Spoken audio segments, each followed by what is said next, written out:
আসসালামু আলাইকুম রহমতুল্লাহি বারকাতু। আজকে আমরা সূরা ইখলাসের একটি ফজিলত সম্পর্কে জানব ইনশাআল্লাহ। রাসূলুল্লাহ সাল্লাল্লাহু আলাইহি ওয়াসাল্লাম বলেছেন, যে ব্যক্তি প্রতিদিন 10 বার সূরা ইখলাস পাঠ করবে, মহান আল্লাহ তাআলা তার জন্য বিশেষ মর্যাদাপূর্ণ পুরস্কারে পুরস্কৃত করবেন ইনশাআল্লাহ।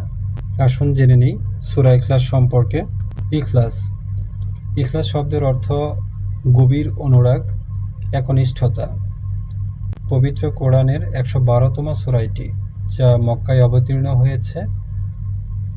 এই সূরাতে মহান আল্লাহ তাআলার অস্তিত্ব ও সত্তার সবচেয়ে সুন্দর ব্যাখ্যা রয়েছে।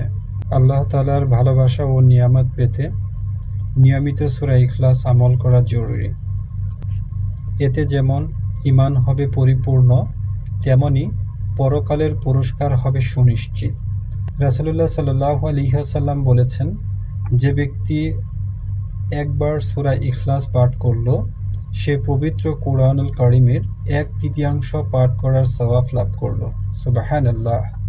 আর যে ব্যক্তি 10 বার সূরা ইখলাস পাঠ করল, আল্লাহ তাআলা নিজ কুদরতি হাতে জান্নাতের মধ্যে তার জন্য বিশেষ মর্যাদাশীল মহল তৈরি করবে।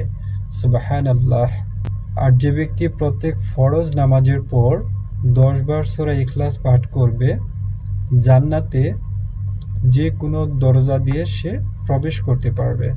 ইনশাআল্লাহ আমরা প্রতিদিন এই আমলটি করার চেষ্টা করব। আল্লাহ তাআলা মুসলিম উম্মাহকে সূরা ইখলাসের আমল বেশি বেশি করার তৌফিক দান করুন। আমিন। আসসালামু আলাইকুম ওয়া রাহমাতুল্লাহি।